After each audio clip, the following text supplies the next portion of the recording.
Mari kita baca Keluaran pasal 31, Keluaran pasal 31 ayat yang pertama sampai dengan ayat yang ke-11. Berfirmanlah Tuhan kepada Musa, lihat telah kutunjuk Bezalel bin Uri, dan telah kupenuhi dia dengan roh Allah, dengan keahlian dan pengertian dan pengetahuan dalam segala macam pekerjaan.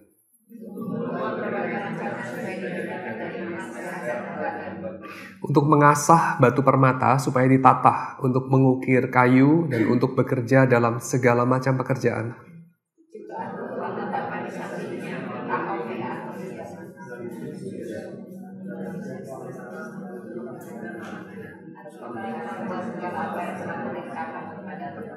Kemah pertemuan, tabut untuk hukum, tutup pendamaian yang terletak atasnya, dan segala perabotan kemah itu.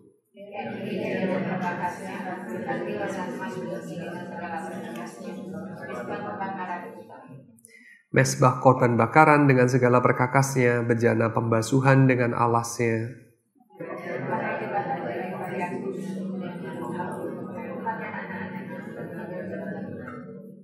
Minyak urapan dan ukupan dari wangi-wangian untuk tempat kudus, tepat seperti yang telah kuperintahkan kepadamu, haruslah mereka membuat semuanya. Lalu bagian yang kedua, kita baca dari Perjanjian Baru, dari surat Roma.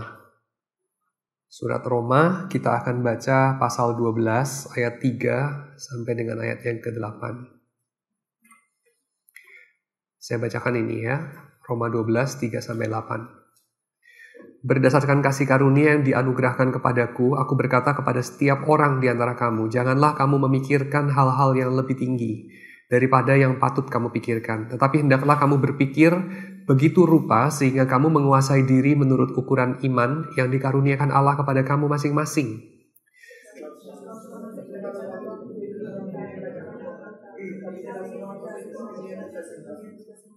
Demikian juga kita, walaupun banyak adalah satu tubuh di dalam Kristus, tetapi kita masing-masing adalah anggota seorang terhadap yang lain.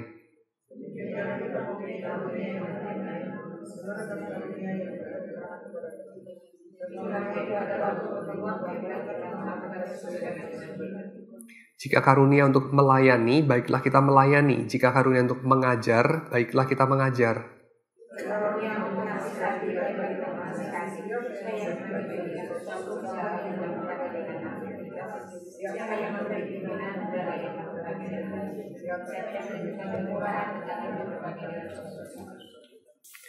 Ya, kita barusan baca bagian Keluaran pasal 35 itu adalah mengenai Bezalel dan Aholiab ya. Jadi ini adalah orang-orang yang namanya kamu pasti pernah dengar, Bezalel sama Aholiab. Dan orang-orang itu adalah orang-orang yang dikatakan sebagai dipenuhi roh. Itu adalah orang-orang yang dipenuhi oleh kehadiran kekuatan Tuhan. Kalau bicara mengenai dipenuhi roh, itu berarti bicara mengenai kekuatan Tuhan untuk menata ciptaan ini. Kekuatan Tuhan untuk mengalahkan yang jahat, kekuatan Tuhan untuk boleh mengadakan yang teratur dan mengalahkan yang tidak teratur, alias chaos. Karena kita tahu, kalau kita bicara mengenai Roh Kudus, kita tidak betul kalau membatasinya hanya di dalam pekerjaan penebusan. Kita biasanya kalau bicara mengenai pekerjaan Roh Kudus, itu kan kita bicara mengenai apa yang Tuhan kerjakan di dalam diri orang Kristen, gitu ya. Roh Kudus diberikan pada orang Kristen dan seterusnya. Tapi kalau kita baca Alkitab, tentu itu pandangannya salah, karena di dalam Alkitab kita melihat istilah Roh Allah itu sudah dinyatakan sebelum manusia jatuh dalam dosa, yaitu dalam Kejadian pasal yang pertama, ya kan? Jadi Tuhan itu memberikan atau bekerja di dalam menata ciptaan, itu sudah memakai istilah Roh Allah, melayang-layang di atas kekacauan, di atas chaos, di atas permukaan air. Ya. Jadi pekerjaan roh tidak hanya bisa dipahami sebagai pekerjaan melahirbarukan, pekerjaan menegur dosa, pekerjaan untuk menguduskan kita, bukan hanya itu. Tentu itu benar, tetapi itu baru separuh. Separuh yang lain adalah pekerjaan untuk menghidupkan yang mati, pekerjaan untuk menata yang tidak teratur, pekerjaan untuk menciptakan dengan kata lain. Ya. Dan kalau kita memahami kemudian pekerjaan roh ini seluas ini, jadi bukan hanya pekerjaan-pekerjaan yang sifatnya itu ada kaitan dengan keselamatan, tapi ada kaitan dengan ciptaan dan juga penataan ciptaan, maka kita mengerti bagaimana di dalam Kejadian pasal yang pertama, penulisnya itu menyebutkan mengenai pekerjaan roh Allah di sana, ya, ketika belum ada dosa. Dan juga kita mengerti juga dalam Keluaran pasal 35, kemudian bahwa roh Allah ini diberikan kepada, bukan dikatakan di sana kepada Musa atau kepada Harun yang membicarakan firman Tuhan, tetapi diberikan kepada orang yang barangkali tidak banyak berkata-kata, ya, yaitu Bezalel dan Aholiab. Kita tahu bahwa orang yang bekerja dengan tangannya itu mulutnya agak jarang bunyi biasanya. Kalau orang mulutnya banyak bunyi, biasanya tangannya agak jarang kerja juga. Jadi Bezalel dan Aholiab ini mungkin padanannya kalau pada zaman sekarang itu adalah desainer, ya, desainer. Dikatakan mereka bekerja dengan emas, dengan perak, dan yang menarik, mereka juga bekerja dengan bronze, ya. Jadi materialnya itu bukan cuma material yang langka dan mahal, mereka bukan cuma tukang emas, mereka tuh juga tukang bronze, ya, perunggu, tembaga, dan seterusnya. Jadi material yang biasa-biasa, bukan hanya mendesain barang-barang high-end, tapi juga mendesain barang-barang rakyat. Barangkali kita bisa ingat ada pekerjaan-pekerjaan mendesain barang-barang yang elit, begitu ya, sofa yang harganya 300 juta atau setengah miliar dan seterusnya. Tapi ada juga pekerjaan desainer yang mereka itu mungkin barang-barangnya dijual di IKEA, mereka barang-barangnya itu mengisi stadion olahraga atau kursi daripada pesawat terbang atau bis atau halte dan seterusnya. Yang produknya itu dibuat secara massal. Dan untuk itu kita juga perlu desainer, dan desainernya itu sedang mengerjakan sesuatu yang dikatakan di sini adalah pekerjaan roh Allah juga. Karena pekerjaan roh Allah bukan hanya menyelamatkan orang dari dosa, menegur dosa, menguduskan, tapi juga menata dunia ini. Jadi pekerjaan yang mencerminkan pekerjaan roh Allah, menghadirkan tatanan instead of kekacauan, itu juga adalah pekerjaan dari orang yang dipenuhi roh. So, di sini kita melihat Bezalel dan Aholiab itu bekerja menata bait suci, menata kemah pertemuan. Memang di satu sisi kita bisa melihat ini tempatnya itu adalah tempat ibadah. Jadi kita juga bisa kemudian terperosok pada pengertian bahwa roh Allah diberikan kepada orang-orang yang bekerja di gereja, termasuk tukang-tukangnya yang ada kerja di gereja, dan seterusnya. Tapi kalau mereka kerjanya itu bikin SD Impress misalnya, mereka kerjanya itu bikin desain bis, atau misalnya mereka bikin desain kapal, nah itu bukan pekerjaan roh Allah. Tapi saya kira tidak seperti itu. Karena apa? Karena kita melihat bahwa pekerjaan yang dipenuhi roh Allah di dalam perjanjian baru itu juga adalah termasuk pekerjaan yang kita kemudian sekarang golongan sebagai pekerjaan diakonia. Kalau kita lihat Stefanus misalnya, martir yang pertama, Stefanus itu bukan seorang penatua. Stefanus itu juga bukan seorang rasul. Dia juga bukan seorang nabi. Stefanus itu seorang apa? Stefanus itu salah seorang daripada diaken yang pertama. Dan diaken itu apa? Orang-orang yang dipilih untuk melayani meja. Meja itu meja apa? Bukan meja perjamuan suci dalam pengertian melayankan sakramen, tapi meja di situ dalam pengertian melayankan urusan perut. Urusan-urusan yang menurut kita mungkin urusan sekuler. Ya. Dan ada betul juga, di satu sisi, ada betul juga sepertinya itu urusan-urusan yang memang seperti para rasul merasa keberatan bahwa mereka itu terlalu banyak ngurusin itu. Jadi mereka delegasikan kepada para penatua ini, gitu ya. Para diaken ini. Salah satunya adalah Stefanus yang kemudian mati dirajam itu ya. Tapi perlu kita garis bawahi di sini, yaitu apa? Yaitu untuk pekerjaan yang dalam tanda kutip sekuler. Poin kedua, seperti disingkirkan oleh para rasul karena mereka ingin berkonsentrasi kepada doa dan pengajaran firman, ya, which is itu adalah sesuatu yang mulia, definitely. Tetapi kemudian pekerjaan ini didelegasikan kepada siapa? Kepada orang-orang seperti Stefanus. Dan siapakah orang-orang seperti Stefanus itu? Disebut di situ sebagai orang-orang yang apa? Dalam Kisah Rasul, menurut Lukas. Orang-orang yang dipenuhi roh. Ya, jadi orang-orang yang dipenuhi roh itu deskripsinya dalam perjanjian lama maupun baru tidak dibatasi kepada orang-orang yang melayankan firman, orang-orang yang melayankan doa, atau hal-hal yang tipikal kita bisa katakan rohani atau spiritual atau higher calling, whatever, seperti itu.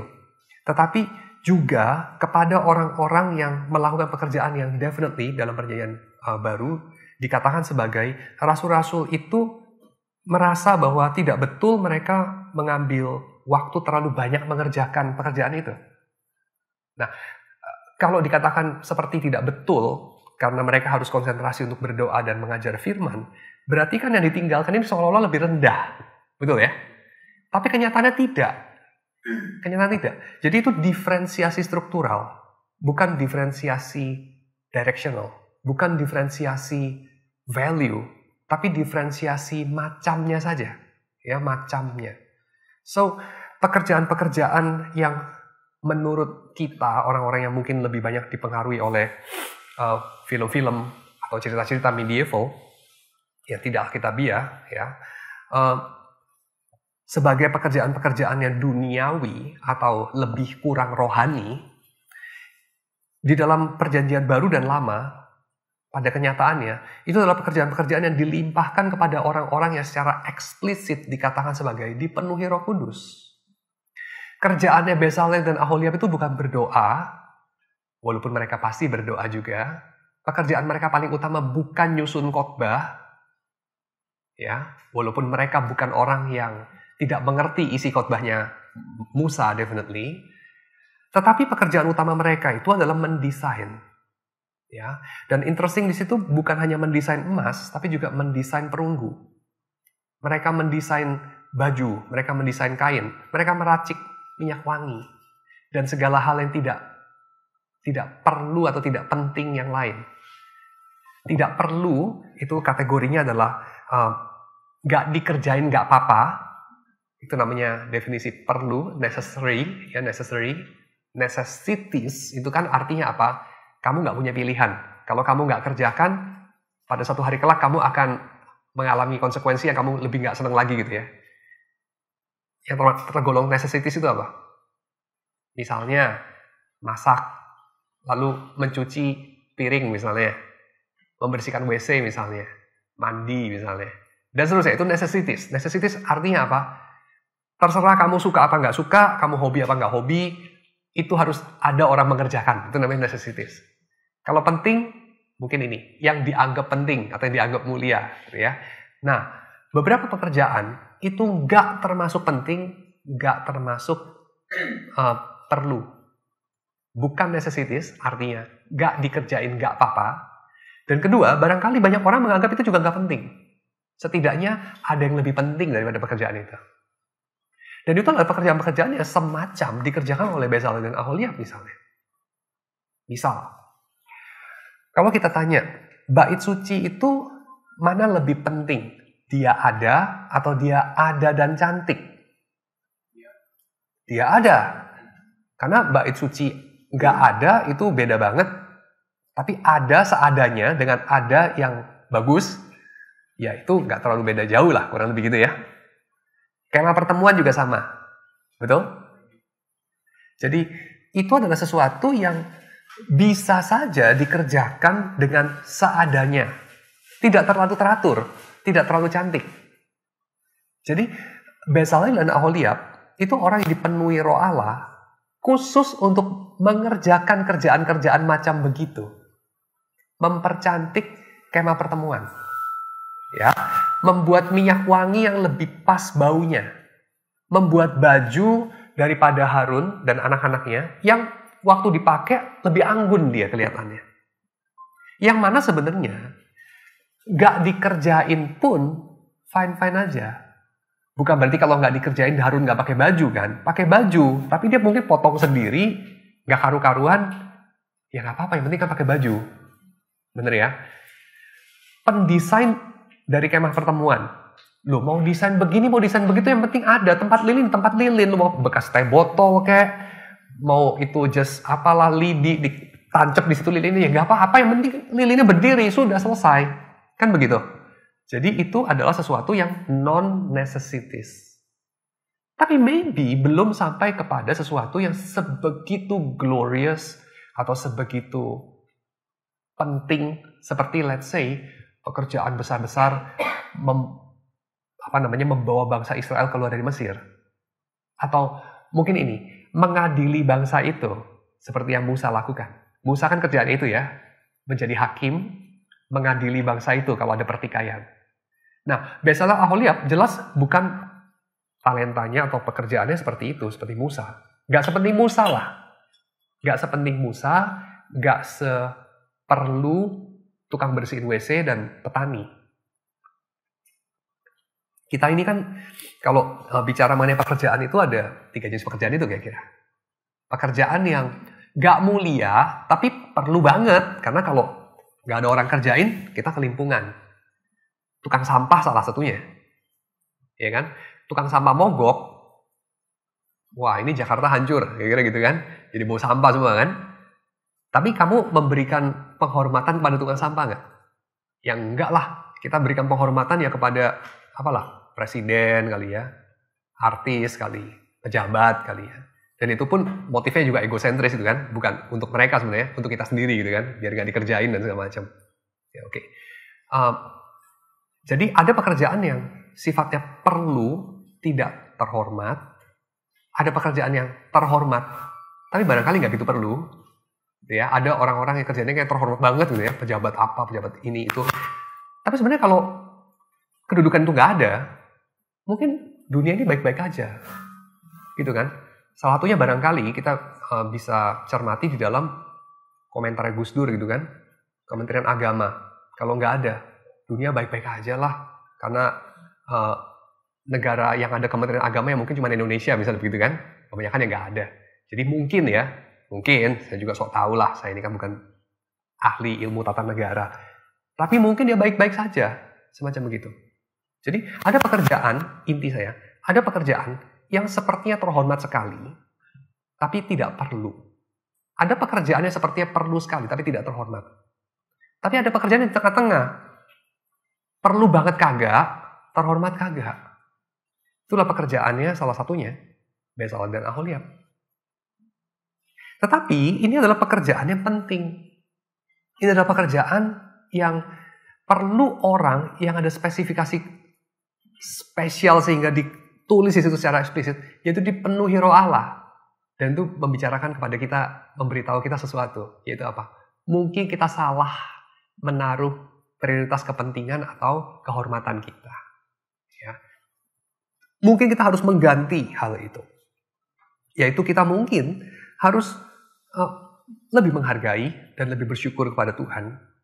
Dan lebih memperhatikan hal-hal yang tadinya kita pikir perlu kagak, penting juga kagak. Kira-kira gitu ya. Perlu kagak, penting kagak, mulia juga kagak gitu. Kejaman seperti ini. Oke.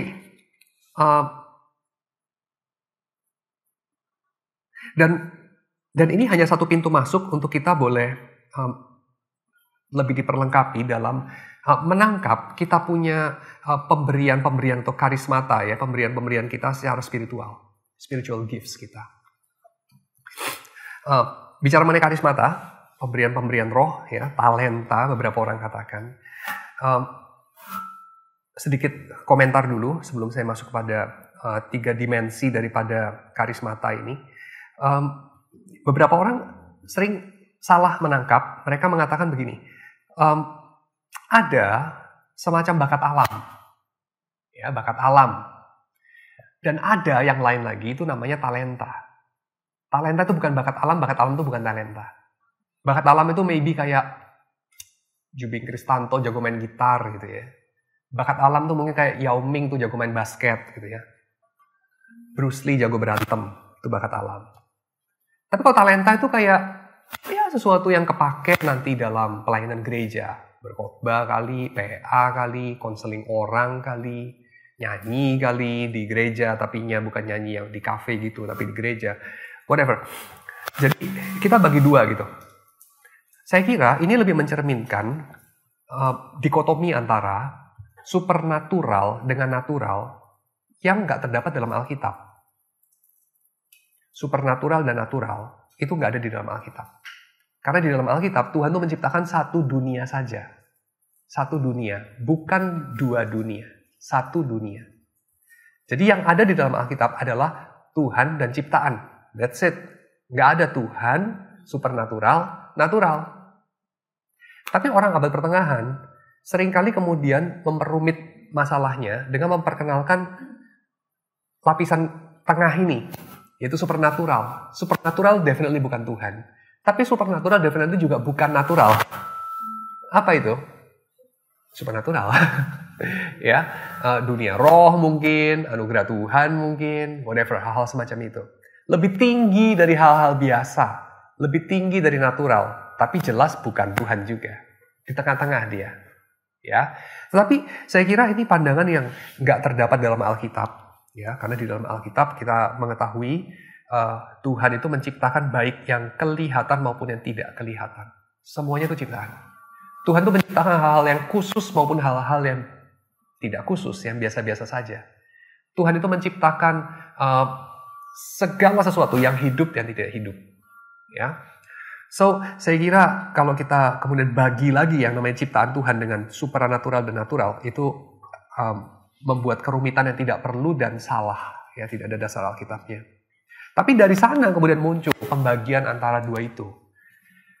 Talenta itu yang supernatural, bakat alam itu yang natural, namanya juga bakat alam gitu kan, itu alamiah. Tapi ini sesuatu yang saya kira tidak bagus ya. Kenapa? Karena coba kita tanya, misalnya salah satu contoh. Kalau kita ngomong itu bakat alam, maksudnya apa bakat alam? Natural, apa maksudnya? Maksudnya mungkin ini. Sesuatu yang dibiarkan sendiri dia jalan, sesuatu yang independen dari Tuhan. Yang natural itu berarti dia kan, misalnya begini ya. Kalau saya bilang kebalikan dari natural itu apa? Dengan pertolongan Tuhan, kan begitu ya? Misalnya kalau saya ngomong, ada orang yang dia itu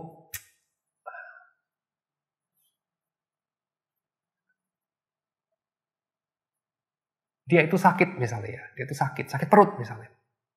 Lalu sakit perutnya ini kemudian ternyata disebabkan karena kebanyakan makan gitu ya. Lalu kemudian dia sudah dibiarkan saja, mungkin minum obat sedikit, banyak istirahat, sudah gitu besoknya sembuh. Kira-kira kamu bilang itu supernatural tidak? Tidak, kamu akan bilang itu natural.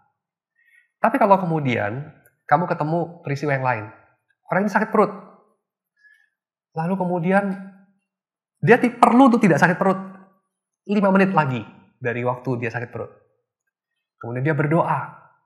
Kemudian dia juga nggak sempat mau minum obat karena nggak ada obatnya. Dan juga nggak sempat untuk tunggu sampai besok sakit perutnya hilang. Karena 5 menit lagi dia harus udah nggak sakit perut. Misalnya tampillah di mana atau khotbah atau apapun. Lalu kemudian dia sembuh setelah dia berdoa. Kamu bilang apa? Natural tidak? Kamu tidak bilang natural. Kamu akan bilang itu supranatural. Betul? Nah, sampai di sini kayaknya baik-baik aja. Tapi nggak baiknya waktu kamu mulai nanya ini. Atau lebih tepat, kelihatan nggak baiknya waktu kamu mulai nanya ini. Waktu yang natural itu dia sembuh, itu pekerjaan siapa? Yang supranatural itu dia sembuh kan pekerjaan Tuhan. Jelas ya, kita memuji Tuhan, anugerah Tuhan, Tuhan baik, luar biasa Tuhan, dan seterusnya. Oke, good, very good, nggak ada yang salah dengan itu. Yang saya permasalahkan satunya lagi. Pada kasus yang pertama, itu yang bekerja siapa? Dirinya sendiri, exactly. Perutnya sendiri, course of nature, kan begitu kan? enzim-enzim dan seterusnya. Oke? Dan maybe cacingnya dia makan itu makanan dan seterusnya. Oke, good. Tuhan bukan? Ada Tuhan nggak di sana? Nah, waktu kamu bilang tentu ada, itu agak basa-basi. Supaya memenuhi persyaratan kelulusan. Tentu ada. Tapi saya press lebih lanjut. Sama nggak level Tuhannya? Kadar Tuhan punya kerjaan sama nggak dengan yang kasus kedua? Lalu kamu akan bilang, ya nggak sama. Yang kedua kadarnya lebih tinggi, lebih pure Tuhannya. Yang kedua ini KW. Yang pertama KW. Oke, good. Saya tanya, KW-nya kenapa? Ya karena kecampur lah Pak. Sama apa? Sama natural. Oke, good. Natural itu apa? Natural ya natural, benar-benar natural. Cacingnya yang kerja, bukan Tuhan lah. Oke, berarti kamu mengatakan it is possible untuk si cacing itu hidup dan bekerja dan mencerna, enggak lah ya, enzim maksud saya bukan cacing, mencerna segala makanan di dalam perut kamu secara independen dari Tuhan. Apakah itu pandangannya dari Alkitab? Tidak, dari hayalan kita itu. Karena kalau kita baca Alkitab, tentu saja segala sesuatu ini diciptakan oleh Tuhan, ditopang oleh Tuhan, dan diperintah oleh Tuhan. Secara langsung dan secara tidak langsung. Secara tidak langsung melalui manusia, secara langsung lewat Tuhan sendiri. Tuhan itu yang memberi makan hewan-hewan liar di hutan. Tuhan itu mengendarai awan. Tuhan itu yang memerintahkan air untuk berhenti pada batas itu. Tuhan itu yang memerintahkan pergerakan dari semua benda-benda langit. Tapi kemudian kita bilang apa? Itu natural, Pak. Itu natural. Bagus, boleh pakai istilah natural, apalah artinya sebuah nama. Tapi saya mau tanya dulu, yang kamu maksud dengan natural itu ada Tuhannya enggak? Kalau enggak ada, kamu berarti percaya pada satu doktrin, yaitu ada tempat di mana nggak ada Tuhan. Sekarang saya tanya, kamu masih percaya bahwa Tuhan itu omnipresent apa tidak? Omniscient, omnipotent apa tidak? Jawabannya, ya masih percaya untuk memenuhi standar kelulusan. Itu aja. Supaya nggak dibilang salah, tapi nggak konsisten artinya. Nggak konsisten. Jadi artinya kalau selama kamu masih bilang ada yang natural, that's it. Ada yang nggak konsisten dengan teologi kamu. Kamu menganut deisme. Deisme itu. Ya, deisme itu apa? Tuhan bukan nggak ada, tapi dia itu kerjanya pada satu batas aja. Ada wilayah di mana Tuhan nggak kerja di sana. Dan itulah wilayah yang namanya natural. Ya, natural. Natural itu berarti yang kerja itu ya natur. Bukan manusia, bukan Tuhan, bukan iblis, bukan malaikat. Natur. Saya nanya, natur itu bisa kerja sendiri nggak? Kemana perginya doktrin reform mengenai Tuhan itu menciptakan, menopang, memelihara, memerintah. Kemana tuh perginya? Kita buang ke tempat sampah. Itu poin saya. Ya, selama kita bilang ada bagian yang natural. Dan kalau kita pegang ini, konsekuensinya adalah kita mengetahui bahwa di balik setiap peristiwa dan di balik setiap hal, itu kamu berhadapan dengan Tuhan sendiri. Dengan providentia Dei. Ya, dengan pemeliharaan Tuhan. Bukan cuma hal-hal yang kebetulan, yang kemungkinannya kecil, yang tidak natural. Tidak. Tapi dalam segala sesuatu. Ya, oke. Nah, oke. Kalau sudah begini, saya masuk lebih lanjut. Jadi, menurut saya, dan juga menurut R. Paul Stevens dalam buku itu, dan juga menurut Alkitab, saya percaya, tentu bisa salah baca juga. Saya kira, yang namanya talenta, itu tentu tidak bisa dibedakan atau tidak perlu dipisahkan lebih tepatnya, dengan yang namanya bakat. Karena bakat alam itu ya tidak ada. Kalau dalam pengertian alam di situ, nggak ada urusannya sama Tuhan. Nggak ada itu. Karena Dari cacing sampai dinosaurus, semua itu ada urusannya sama Tuhan. Kira gitu ya. Jadi, yang namanya bakat alam dalam pengertian independen dari Tuhan itu nggak ada. Semua itu diberikan oleh Tuhan. Calvin itu pernah mengatakan, kalau kamu mau periksa dalam Institutio,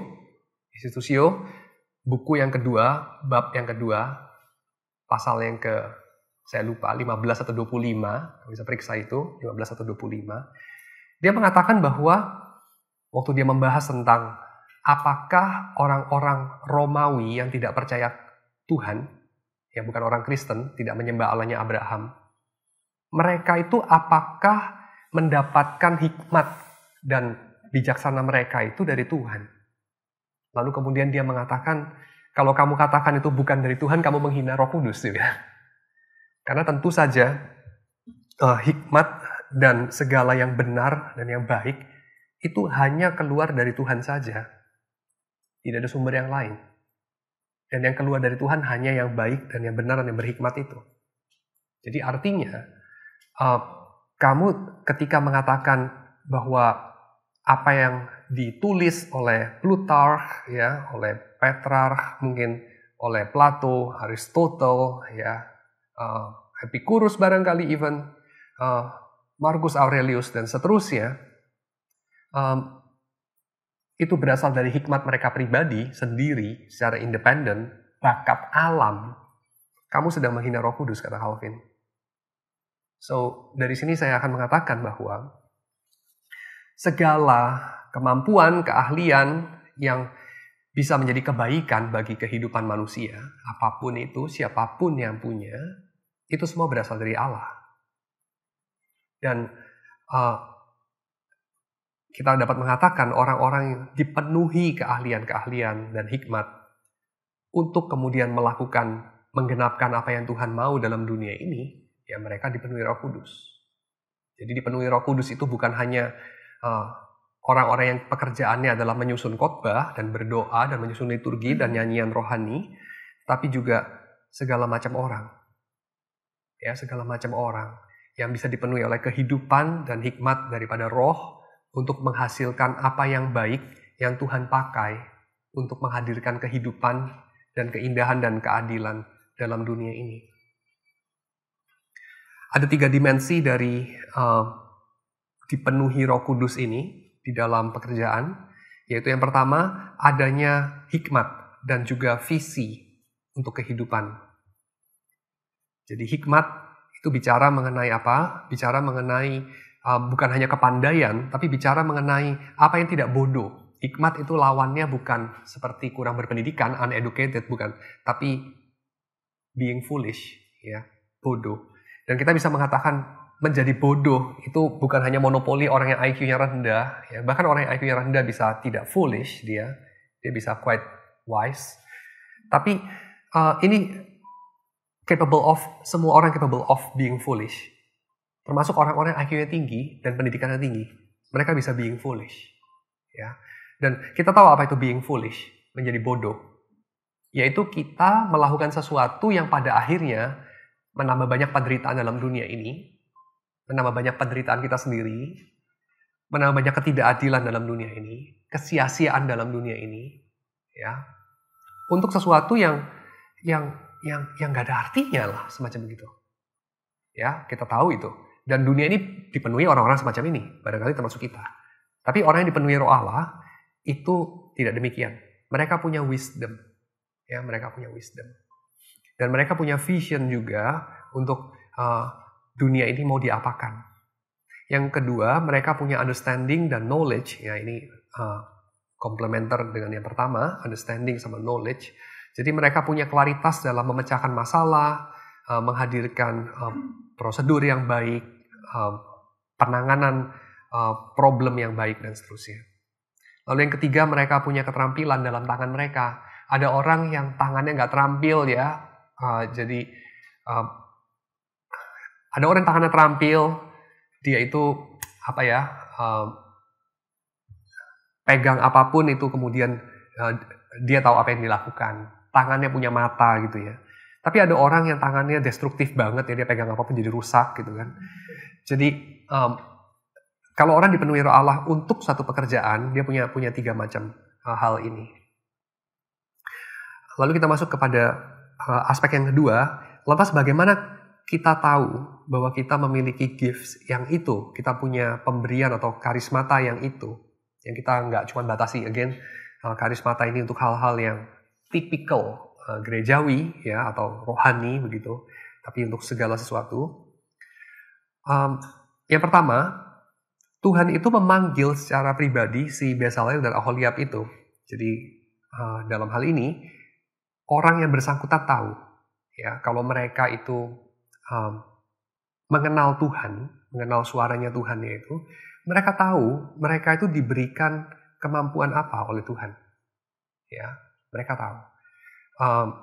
Setidaknya mereka bisa lebih tahu daripada hari ini. Yang kedua, dalam hati kita, ini masih ada hubungan dengan yang pertama ya, dalam hati kita ada indikator bahwa kita dalam track yang benar, yaitu apa? Ini ada banyak apa ya? Ada banyak istilah bisa dipakai di situ. Di antaranya yang dipakai sama R. Paul Stevens, kita merasa ada in the zone, ya. Jadi kita losing track of time. Kita waktu mengerjakan sesuatu itu seperti, ternyata sudah 3 jam kita mengerjakan itu. Tapi ini baru satu sisi ya. Karena orang juga bisa misalnya melakukan hal yang sia-sia selama 3 jam atau 16 jam gitu ya. Main games misalnya. Bisa sampai berjam-jam dan nggak ada poinnya karena setelah itu juga kemudian nyesel juga ya. Ngapain gue main game sampai 16 jam gitu kan. Saya sih nggak pernah, jadi saya nggak tahu juga, hanya bisa menghakimi dari luar. Tapi ini perlu kualifikasi yang kedua, yaitu sukacita dalam hati kita itu secara subjektif harus ketemu sama keperluan atau kelaparan yang dimiliki oleh dunia ini. Jadi dunia ini lapar dengan apa yang kamu bisa sediakan secara sukacita. Jadi kamu mengerjakannya dengan sukacita dan itu memenuhi kebutuhan dari dunia ini. Ya, itu poin yang kedua. Dan masih ada hubungan dengan poin yang kedua, yaitu poin yang ketiga. Ini semua saling berhubungan, yaitu yang mengenali hal itu, yang kemudian recognize bahwa kamu memiliki pemberian itu dari Tuhan, itu bukan cuma kamu. Jadi kalau kemudian kamu sampai pada satu titik di mana kamu menyadari kamu sudah umur 40 atau 50 dan kamu merasa betul bahwa kamu itu punya pemberian dari Tuhan untuk misalnya jadi penyanyi solois gitu ya. Tapi semua orang yang lain nggak pikir begitu ya. Misalnya seperti dalam kasusnya Asuran Cetorix dalam serialnya Asterix gitu ya. Kamu tahu kan ya Asterix. Ada seniman yang namanya Asuran Cetorix yang selalu merasa bahwa dia itu berbakat dari para dewa untuk dia menyanyi dan bikin musik. Tapi satu isi kampung tuh gak ada yang setuju, dan burung-burung dan segala binatang hutan itu juga gak ada yang setuju gitu ya. Kalau dia nyanyi itu burung-burung langsung pada jatuh ke lantai, ke tanah gitu kan. Babi-babi pada lari gitu ya. Terus orang-orang semua pada minta ampun gitu. Saya kira kebalikannya yang betul. Jadi kamu memiliki semacam indikasi secara subjektif, tapi orang lain kemudian mengafirmasi itu. Dan orang lain itu adalah orang yang mengasihi kamu.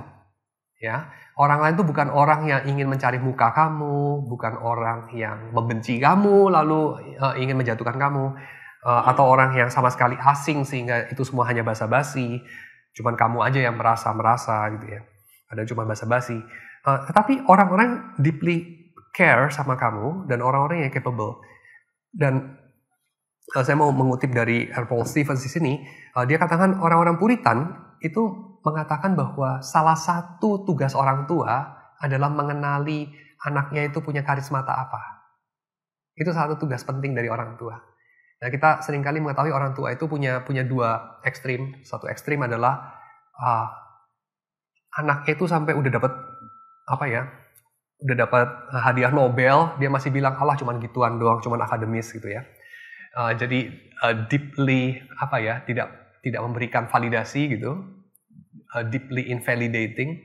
Tapi di sisi yang lain itu adalah cheaply validating gitu. Kayak dengan murahan bilang anaknya itu, aduh nyanyinya kayak apaan tahu ya. Dia bilangnya, aduh suara lu tuh keren banget kayak Andrea Bocelli gitu ya. Dan segala macam gitu kan. Jadi ya, dua ekstrim itu. Dan dua ekstrim itu sama sekali nggak helpful ya. Yang helpful itu memang adalah kita coba mengenali. Jadi dengan jujur kita mengenali. Karena pemberian itu ya pemberian dari Tuhan. Jadi bukan milik kita toh, pemberian dari Tuhan. Cuman memang dunia ini rada aneh ya. Kita sering kali itu punya kecenderungan iri atau berbangga kalau punya, ya iri kalau tidak punya, berbangga kalau punya, terhadap pemberian, ya, gift. Jadi misalnya ya, kalau orang itu dapat nilai bagus gitu ya, jadi pelajar di universitas atau di sekolah terus dapat nilai bagus terus gitu ya, matematiknya nggak pernah di bawah 98 ya, 99, 100, 99, 100, dan seterusnya gitu ya. Lalu kemudian kita tahu, gila, dia itu tidurnya cuma 1 jam sehari gitu ya. Jadi itu drilling latihan soal terus langsung respect kita berkurang gitu kan. Cuman rajin doang gitu kan. Cuman rajin doang. Iya, itu bapaknya ngabisin 10 juta dalam seminggu untuk guru les gitu ya. Oh, pantesan pinter gitu kan. Cuman rajin doang kita bilang. Respect kita berkurang. Karena dia usahanya terlalu keras. Tapi respect kita bertambah kalau kasusnya begini. Anak itu dapat 99, 100, 99, 100. Terus kita pengen tahu, apa sih rahasianya? Terus kita nginep di rumahnya, kita wawancari orang tuanya. Terus kita tahu, kerjaan dia tiap hari main game. 1 hari 16 jam. Lalu dia itu kalau nggak lagi main game tidur gitu ya. Main game tidur. Nggak ada gunanya lah hidupnya itu, kayak sampah lah. Nggak pernah disentuh tuh buku pelajaran. Tapi kalau ujian nilainya 99, 100. Terus kita bilang, wah gue respect banget sama lo gitu ya. Mestinya itu kebalikannya kan? Bener nggak? Tapi untuk kasus yang pertama kayaknya juga agak makso, itu kayaknya juga mungkin nggak perlu terlalu respect kali ya. Mungkin lebih pas itu pity kali ya. Lu sebegitu susah payah untuk diakui, aduh kesian banget sih gitu ya. Cuman buat nilai doang gitu kan. Tapi untuk kasus yang kedua, definitely ini orang yang tidak bertanggung jawab gitu kan. Terus kita, wah respect banget, lu memang bakat alam gitu kan. Bakat alam. Tapi saya kira justru bakat alam kayak begitu, terus kamu tidak urus gitu ya, kamu tidak menghargai, itu namanya menghujat Tuhan kan kayak gitu ya. So memang dunia kita ini terbalik seringkali. Tapi of course orang tua itu perlu untuk realistis, lalu kemudian menemukan, lalu kemudian encourage dan memberikan segala yang diperlukan anak-anak mereka untuk mengembangkan calling personal daripada anak-anak mereka. Oke, itu bagian yang kedua. Bagian yang ketiga, kita tahu bahwa pekerjaan kita itu adalah pekerjaan dari roh, dari hasilnya. Ya, dari hasilnya. Beberapa orang katakan hasil itu nggak penting lah, yang penting proses. Beberapa orang lain lagi mengatakan proses itu nggak penting lah, yang penting hasil gitu ya. The end justifies the means. Tapi saya kira enggak lah ya. Hasil akhir itu tidak menghalalkan segala cara. Tapi tentu saja juga cara tanpa hasil itu juga sesuatu yang nggak ada poinnya. So apa yang boleh membuat kita tahu bahwa ini adalah pekerjaan roh ya, yang merupakan bagian kita untuk seumur hidup kita setia melayankannya. Dalam bagian ketiga ini disoroti adalah dari hasilnya, yaitu hasil daripada pekerjaan kita itu memuliakan Tuhan. Ya, kalau kita lihat dalam Kolose 3 ayat 22 sampai 24 misalnya ya, hasil pekerjaan kita memuliakan Tuhan. Jadi hasil pekerjaan kita kadang-kadang itu hanya memuliakan diri kita, kadang-kadang memuliakan keluarga kita, kadang-kadang bahkan memuliakan gereja kita sih. Tapi apakah itu memuliakan Tuhan? Apakah orang memuji-muji Tuhan karena itu? Ya, itu yang penting. Nggak penting sih. Kalau ada ya fine, kalau enggak itu nggak terlalu penting gitu ya. Apakah orang itu memuji-muji kamu atau keluargamu atau gerejamu atau denominasi kamu? Itu nggak gitu penting. Yang paling penting adalah orang memuji-muji Tuhan. Ya, praise God from whom all blessings flow. Saya kira kamu punya itu waktu kamu membaca-baca apa yang Tuhan titipkan kepada Nikola Tesla misalnya ya. Kamu memuji-muji Tuhan untuk apa yang Tuhan titipkan kepada Alan Turing misalnya. Atau ada Lovelace misalnya. Atau Leo Szilard, maybe. Leo Szilard. Nggak ada dia, nggak ada bom atom ya. Maybe enggak. Dan seterusnya ya. So, kamu memuji-muji Tuhan untuk apa yang Tuhan berikan lewat segala makhluknya. Tapi kamu tahu ada saat-saat tertentu di mana kamu memuji-muji orangnya atau gengnya atau sukunya atau whatever. Dan itu sesuatu yang salah ya. Jadi apakah pekerjaan kita memuliakan siapa? Memuliakan Tuhan atau yang lain? Yang kedua, apakah lewat profesi kita, baik itu menjahit baju atau barangkali mengatur timetable pertandingan olahraga dari anak-anak sekolah atau whatever. Ini adalah secara praktikal cara untuk mewujudkan perintah Tuhan yang ini. Kasihilah sesamamu seperti dirimu sendiri. Kasih itu apa sih? Kasih itu bukan cuma perasaan sentimental. Karena kalau cuma perasaan sentimental, saya kira kamu bisa mengasihi orang yang kemudian tidak dapat benefit apa-apa dari kasihmu itu pada dia gitu kan. Itu mungkin mirip seperti kalau kamu mengasihi babi gitu ya, terus babi lihat kamu dari jarak 3 km tuh lari gitu kan. Karena kamu begitu mengasihi babi gitu ya. Tapi kasih kamu itu mesti menjadi satu benefit bagi orang yang kamu kasihi ya. Menjadi satu cara Tuhan untuk memelihara dia, mengembangkan dia, menegur dia, dan seterusnya ya, memberikan dia ruang untuk hidup dan seterusnya. So, kasih kita kepada sesama itu kita lakukan dengan cara apa? Dengan cara kita bekerja dan kita mengasihi orang yang kita nggak kenal. Ya. Saya nggak tahu saya nggak kenal dengan orang yang mendesain handphone saya. Tapi pekerjaan dia ini jelas menerbitkan banyak manfaat buat saya. Saya nggak kenal dengan orang yang mengoreksi segala typo dari buku ini. Tapi saya tahu yang dia kerjakan itu membuat hati saya dan membuat pekerjaan Tuhan dalam diri para pembaca, bukan hanya saya, itu lebih digenapkan. Ya, karena kalau buku banyak typonya bikin ilfeel gitu kan. Jadi ya, segala pekerjaan yang kita kerjakan itu secara praktikal adalah wujud kita mengasihi orang lain.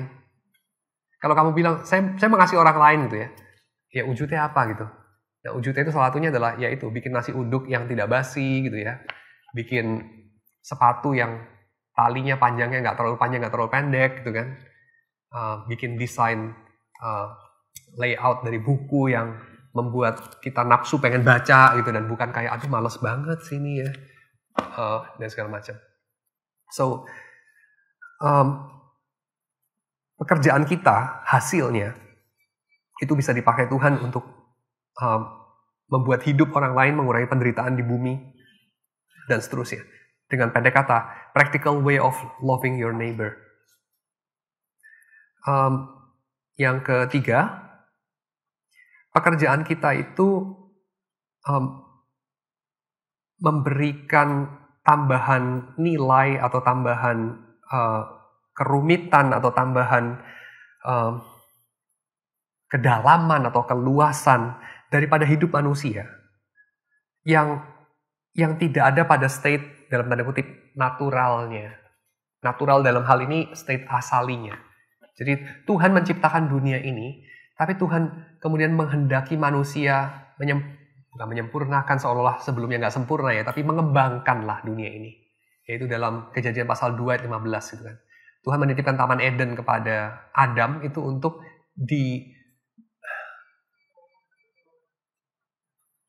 kita buka aja ya, pasal 2 ayat 15. Mengusahakan dan memelihara taman itu. Yaitu dua perintah. Yang satu mengusahakan itu berarti developing.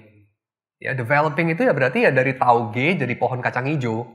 Dari biji kacang hijau jadi tauge. Itu namanya developing. Ya, unfolds the creation itu ya, unfolds the creation. Dari musikalitas menjadi komposisi lagu, gitu ya. Tuhan itu tidak bikin musik barok. Tuhan bikin manusia punya jiwa yang bisa mendeteksi frekuensi dan somehow ada relasinya dengan itu. Somehow itu kalau disusun dengan cara tertentu, steering kita punya emotion. Kita punya emosi ini terkait erat sekali dengan apa yang kita dengar, misalnya gitu ya. Tuhan menciptakan kita begitu. Tapi Tuhan tuh kagak bikin musik barok, atau rokoko, atau romantik, atau whatever, atau jazz dan segala macam. Tuhan nggak bikin itu. Tuhan bikin manusia. Gitu ya, yang capable of music. Adalah idenya orang-orang barok untuk bikin musik barok. Adalah idenya orang-orang yang bikin musik jazz untuk bikin jazz. Dan segala konsekuensinya. Begitu ya. So, Tuhan bikin manusia, bikin dunia ini, tapi manusia diberikan keleluasaan, kebebasan untuk mengembangkannya. Kita seringkali kalau bicara mengenai alam, itu penekanan kita khususnya pada hari-hari ini karena ada krisis lingkungan dan segala macam, memang penting, memang itu sesuatu yang urgent ya. Kita membicarakannya lebih emphasis pemeliharaan, jadi preservation gitu ya, preservation.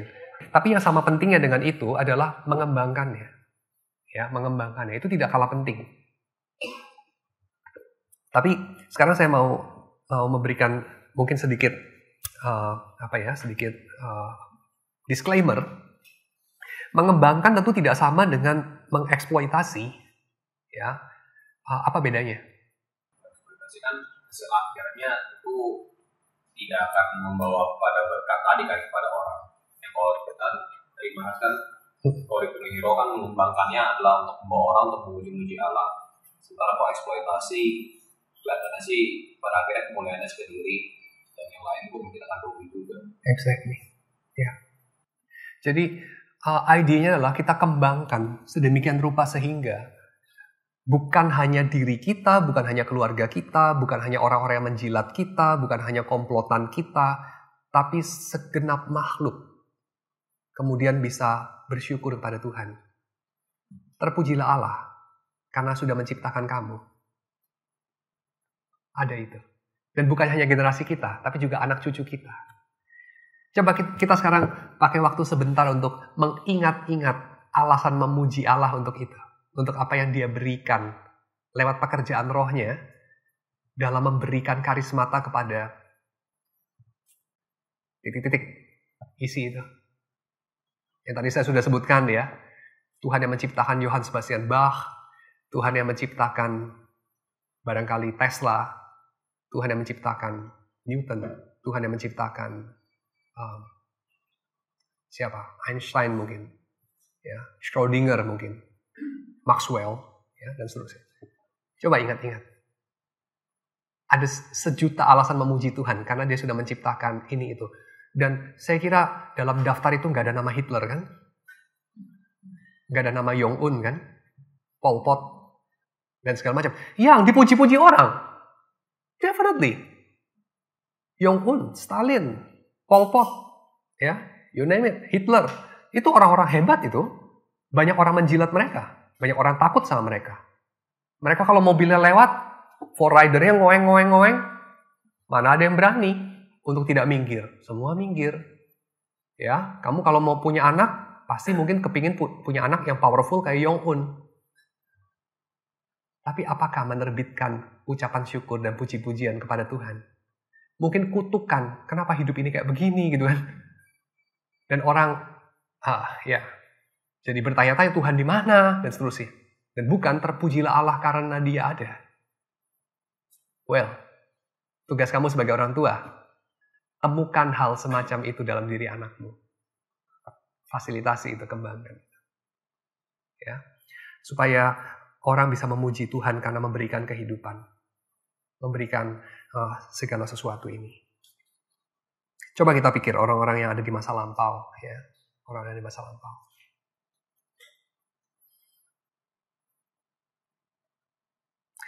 Nah, sampai sini saya akan pakai waktu sedikit untuk masuk kepada ini ya. Kepada yang namanya embellishment atau beauty atau embroidery atau ornaments ya. Hal-hal yang saya sebetulnya kurang suka karena saya ini agak utilitarian, minimalis. Saya suka dengan desain yang no bullshit ya, yang nggak terlalu banyak iwil-iwil dan segala macam yang nggak perlu. Tetapi saya kira kalau kita lihat di dalam Alkitab dan cara Tuhan mencipta manusia, segala embel-embel dan ornamen dan segala hal yang tidak perlu itu dihargai Tuhan dan sangat penting, dan Tuhan definitely dengan sengaja memberikan yang pada kita. Kenapa kita perlu untuk mengembangkan itu? Ya, ini salah satu hal yang saya kira perlu kita angkat, karena khususnya kita ini orang Reform ini dari garis Zwingli atau even Calvin kurang memberikan tempat kepada embroidery, embellishment, beauty dan seterusnya. Khususnya visual beauty agak kurang tempatnya. Bahkan musical beauty juga agak kurang ya. Karena Bach itu kan orang Lutheran ya, bukan orang Calvinis, apalagi Zwinglian. So, memang kita ini cenderung lebih menghargai barangkali keindahan matematis ya, atau maybe juga even nggak itu ya, dan seterusnya, maybe power yang kita lebih suka gitu. Tapi segala embel-embel itu yang indah-indah itu kenapa? Di mana kita bisa bisa memberikan ruang untuk itu? Ya pertama, kalau kita lihat ciptaan ini, Tuhan itu menghambur-hamburkan banyak sekali waktu dan resources untuk membuatnya cantik. Yesus sendiri pernah mengatakan apa? Coba lihatlah bunga bakung yang di padang, ya, bunga lili yang di lembah. Salomo dalam segala kemegahannya pun ya, tidak berpakaian seindah daripada salah satu bunga itu. Lalu kita jadi kepikir, itu segala terumbu karang dan segala ikan-ikan yang cantik di bawah permukaan laut, itu semua buat apa cantik? Kebanyakan ikan itu buta warna. Buat apa segala bunga-bunga itu bagus dan wangi? Ya of course kita bisa menjelaskan secara darwinistik ya. Ya supaya chances nanti ada kupu-kupu, penyerbukan dan segala macam. Darwinistik, definitely. Tapi kita ini kan orang Kristen ya. So, kita akan bilang apa? Karena Tuhan menyukainya. Lu kira cuma lu yang berhak untuk menikmati keindahan itu? Tuhan menikmatinya. Seperti Da Vinci sudah lukis-lukis, dia mundur ke belakang, dia menikmati hasil lukisannya. Fine toh? Ya, Tuhan menikmati segala keindahan dari burung-burung dan ikan-ikan dan bunga dan segala macam, dan dia memberikan juga pada anak-anak manusia, dan dia definitely bisa membuatnya minimalis dan utilitarian, bisa ya, definitely bisa. Tapi enggak, muka manusia ini bisa dibikin sama kan, cuma bedanya ada nomornya gitu ya, ada barcode-nya gitu lain. Enggak loh, dia bikin beda-beda gitu. Kenapa ya? Saya kira karena Tuhan itu bukan Zwinglian. Ya, Tuhan bukan seorang Zwinglian. Tuhan itu bukan seorang rasionalis. Tuhan itu seorang yang menyukai keindahan dan keunikan dan segala sesuatu yang tidak ekonomis dan efisien dan ya utilitarian itu. So, saya kira kita juga perlu untuk lebih menghargai itu. Ya, kita juga perlu untuk lebih menghargai panggilan untuk misalnya ya, menjadi seorang fashion designer misalnya. Panggilan untuk seorang yang merias wajah atau rambut misalnya. Panggilan yang, nah ini sekarang saya mau masuk. Panggilan yang seringkali sangat berkaitan erat dengan vanity. Ya, vanity. Jadi kayak apa sih? Kepongahan, arogansi, yang sia-sia lah ya. Lu di depan cermin 5 jam, aduh matilah minta ampun ya. Udah jelek aja gitu kan. Kalau orang cakep itu ya nggak pakai makeup juga cakep kira-kira gitu kan. Ya ngapain habisin waktu gitu? Ya definitely kalau 5 jam ya. Tapi saya kan mengatakan ini jangan sampai kemudian kita terjerumus karena kita tahu ada banyak sekali orang yang terobsesi untuk diterima. Lalu kemudian mereka itu udah jadi opa-opa umur 70, masih pengen jadi kayak opa-opa yang di Korea itu, lalu dia oplas gitu kan. Kayak mau mukanya kayak 17 gitu kan, aneh banget. Ya, itu adalah downside-nya. Itu adalah sisi gelapnya. keindahan yang Tuhan berikan dalam diri manusia bisa terjerumus ke sana. Pakaian itu bisa menjadi cara kita untuk meninggikan diri sendiri dan menghina orang lain. Betul ya, pakaian itu bisa menegaskan hierarki dominasi. Ya, ini gue bukan orang kebanyakan. Karena baju gue ini adalah baju yang limited edition, hanya diberikan kepada orang yang langganan doang, misalnya gitu ya. Dan seterusnya, yang harganya 3 kalinya Ferrari misalnya, whatever lah. Dan itu baju orang kebanyakan. Tapi kita tahu bahwa yang seperti itu tentu berbeda dengan panggilan untuk menjadi cantik atau bagus, untuk memperindah kota Jakarta misalnya. Sebagai satu contoh ya, saya pernah membandingkan 2 komik anak kecil. Komik yang pertama itu digambar sama Marcel Marceau, kalau tidak salah ya. Benar nggak saya? Ya, dia itu ilustrator dari buku-buku sekolah di Perancis. Lalu dia membuat satu serial yang diterbitkan Gramedia pada tahun 1970-an, 80-an, lalu kemudian baru cetak ulang 2000-an.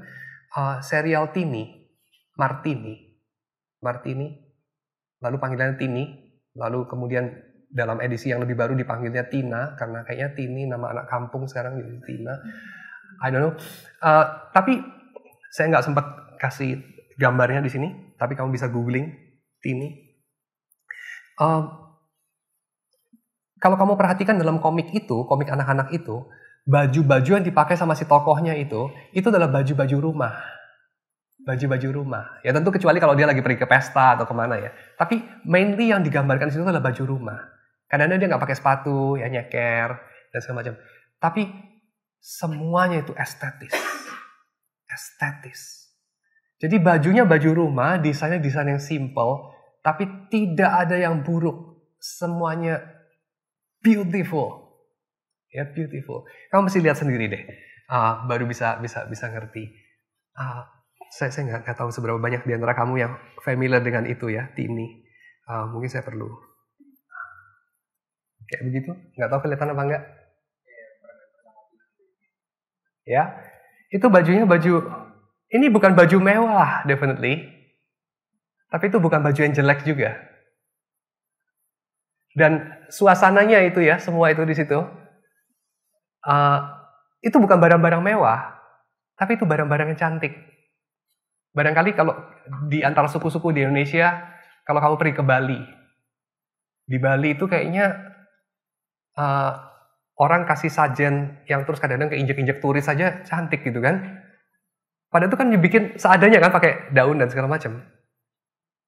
Jadi kamu tahu apa itu indah, dan kamu tahu itu nggak harus mahal. Dan kamu tahu ada barang-barang yang mahal tapi buruk gitu ya. Ada banyak gitu. So,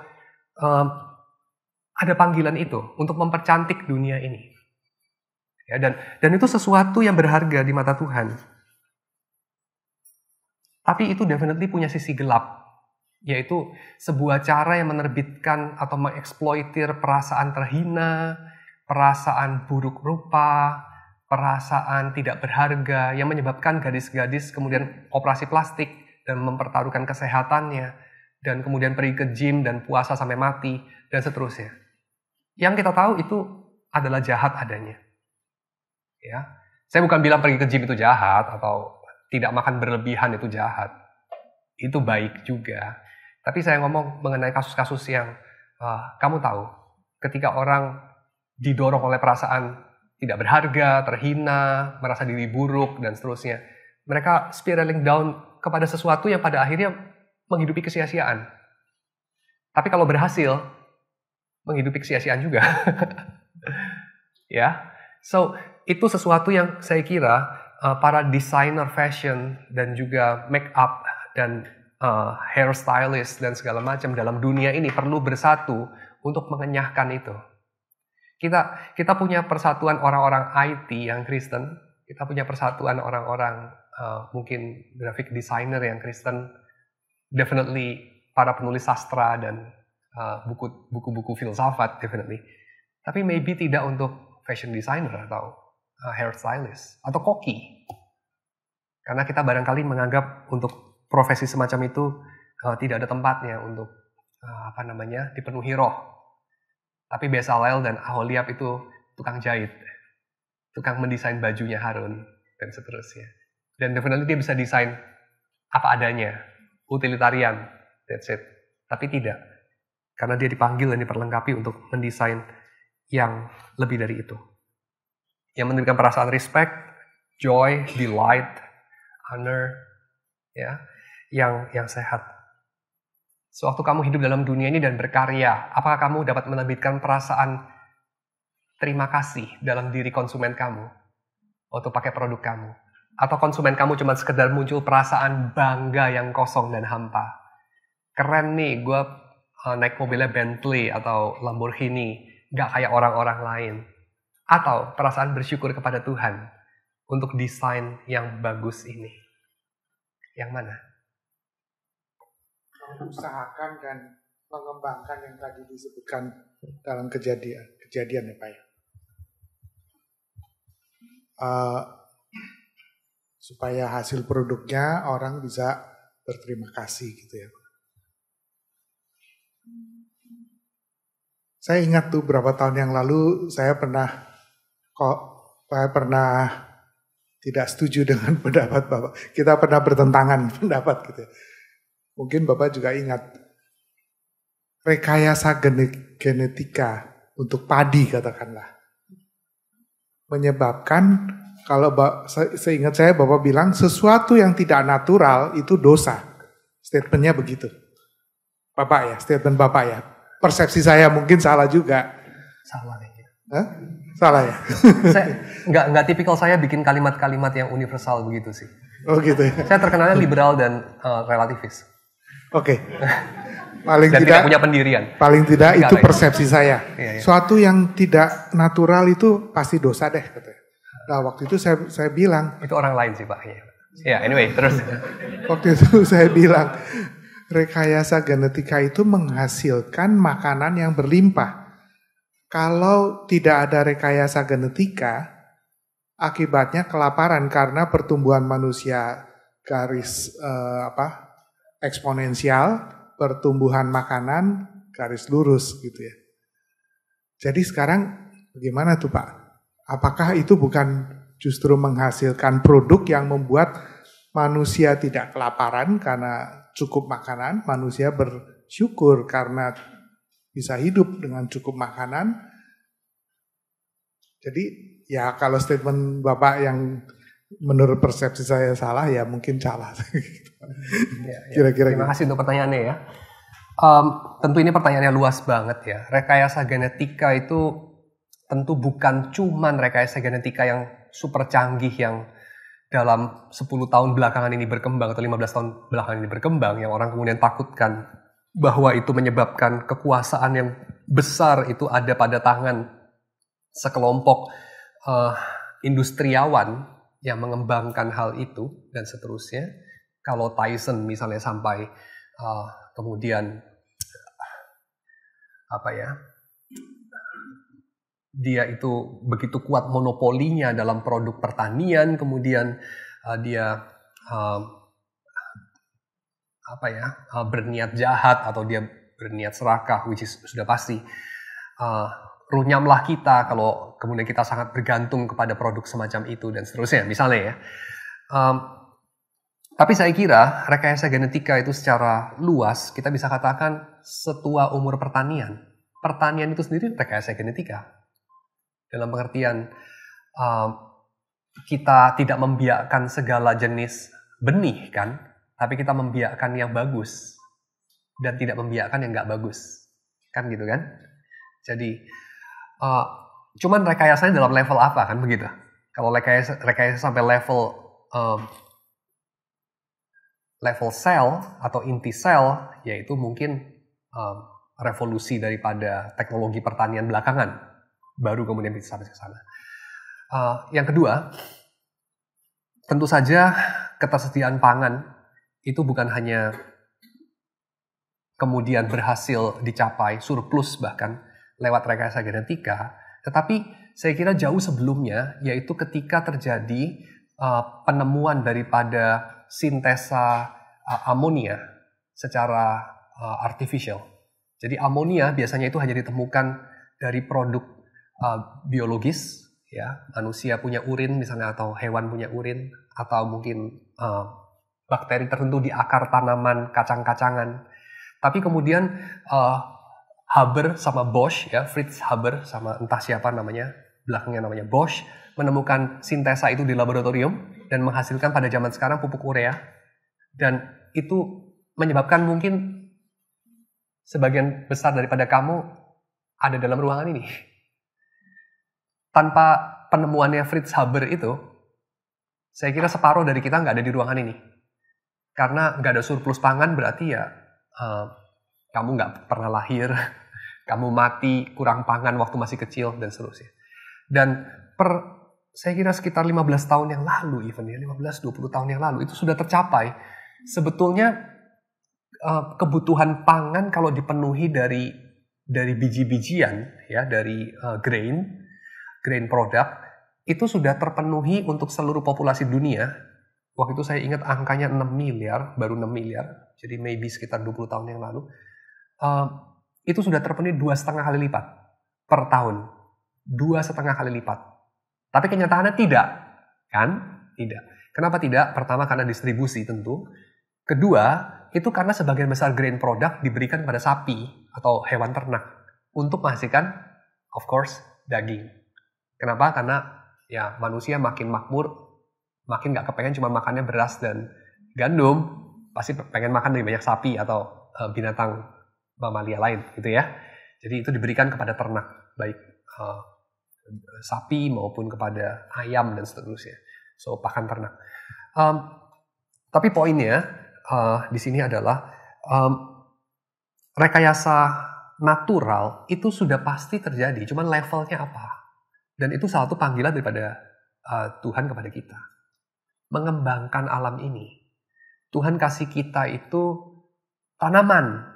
Kita bikin tanaman pertanian, itu sudah rekayasa kan? Gitu. Saya nggak tahu yang tadi itu statement dari saya. Sangat tidak tipikal. Saya nggak begitu yakin. Tapi of course, waktu kita merekayasa, kita mengembangkan, kita bisa mengembangkannya secara salah. Seperti barangkali kita saksikan hari ini, ada banyak elemen salahnya, walaupun ada banyak elemen bagusnya juga. Gitu. Ya. Oke, di belakang Pak Ruben, silakan. Pak Yedi, untuk dalam hal ini saya mau tanya, bagaimana kita bisa kayak menjawab atau nggak bisa bicara kepada generasi atau nggak budaya tertentu yang mungkin harus bekerja terpaksa dalam kondisi tertentu, mungkin mereka miskin atau apa, emang harus terpaksa kerja ini, dan mereka juga bisa menjadi berkat quote and quote ya, bisa ada perusahaan, ada pegawai, bisa bangun ekonomi, bisa besarkan anak dan seterusnya, tapi mereka setiap hari yang merasa tersiksa, tapi sulit, nggak ada sukacita. Dalam hal ini bagaimana kita bisa menjawabnya? Oke, thank you. Tadi itu kan sepertinya kalau punya pilihan gitu ya. Tapi bagi sebagian besar manusia dalam dunia ini, khususnya dalam negara-negara dunia berkembang, negara dunia ketiga, itu kan nggak ada pilihan begitu ya. Saya addressing dalam 2 poin. Poin yang pertama, tidak ada pilihan itu pun adalah hasil pilihan. Ya, hasil pilihan yang barangkali menguntungkan sebagian orang, jika bagi orang-orang lain tidak banyak pilihan. Ya, jadi misalnya upah tenaga kerja akan lebih rendah kalau bagi mereka tidak banyak pilihan, definitely. Ya, so itu satu kondisi yang diusahakan. Merupakan pilihan, tapi pilihan dari orang-orang powerful, definitely, bukan pilihan daripada orang-orang yang tidak powerful. Tapi orang-orang yang tidak powerful, definitely bisa merubah nasibnya juga, ya, kalau mereka punya cukup kemampuan, kemauan, dan barangkali juga ini, lebih tepatnya, kebetulan, atau kita orang reform kan tidak percaya kebetulan, perkenan Tuhan, begitu ya. So, mereka bisa social mobility ke atas begitu, lewat, nggak tahu lah, dapat beasiswa di universitas, atau join military, atau polisi, atau whatever. Itu mereka bisa naik social rank, gitu, bisa social climbing ke atas. So, maybe perbaikan nasib untuk anak-anaknya dan seterusnya. Ya, well, Itu satu sisi. Jadi sisi struktural, hal-hal semacam itu adalah pilihan juga secara kolektif. Karena pilihan ini nggak cuma pilihan dari diri sendiri, tapi pilihan daripada orang lain dan pemain-pemain besar. Struktur, zaman, kultur, itu semua pilihan. Kita nggak bisa bilang, zaman sekarang ya harus sosial media, zaman sekarang ya anak-anak begitu. Zaman itu siapa yang bikin?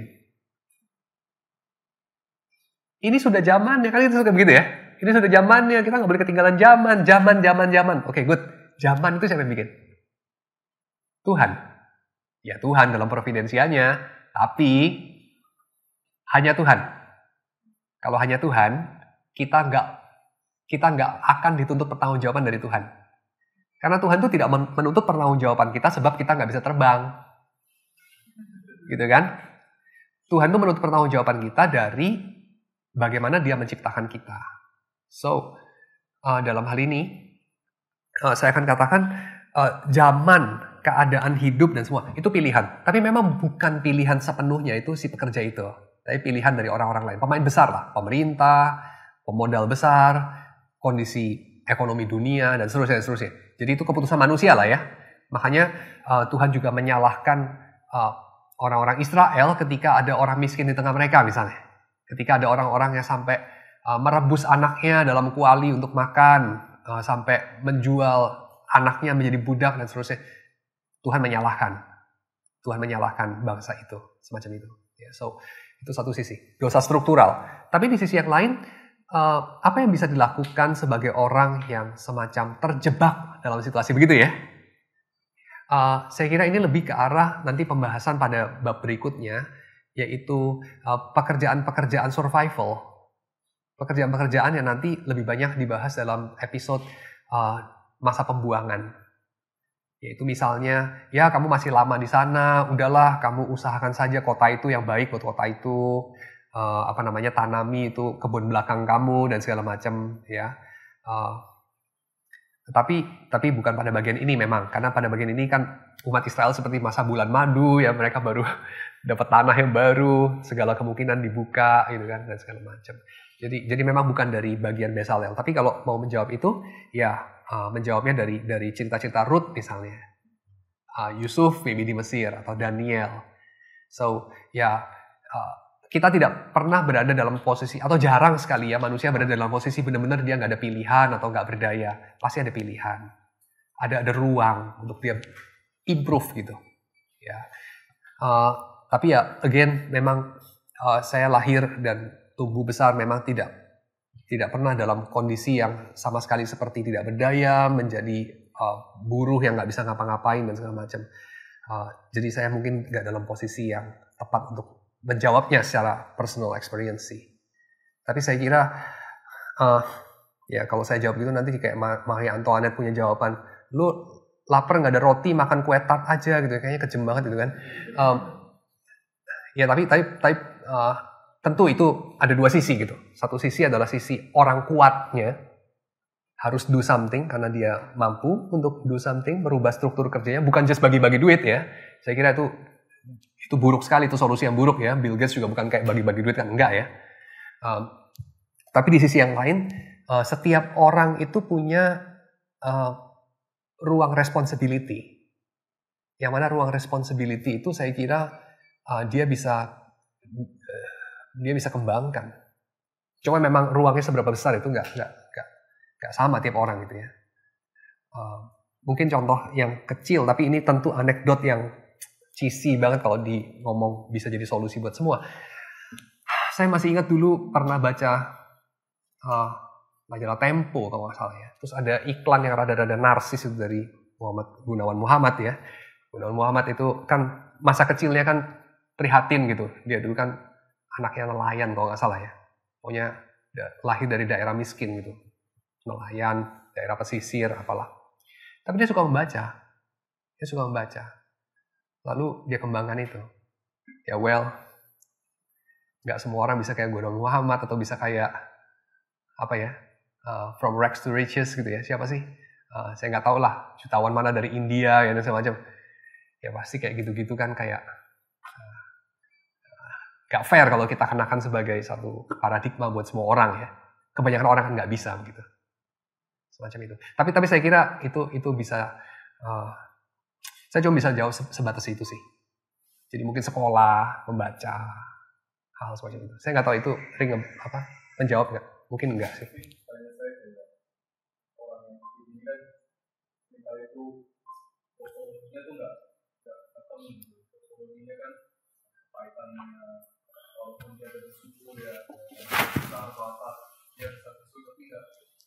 Masih ada kekaitannya, kemudian ada menikmati panggilannya, kerjaannya, dan orang-orang seperti ini itu apakah mereka pendidikan yang khusus, atau mereka berkenan kalau kita bilang mereka berkat, tapi dirinya mereka sendiri itu kurang.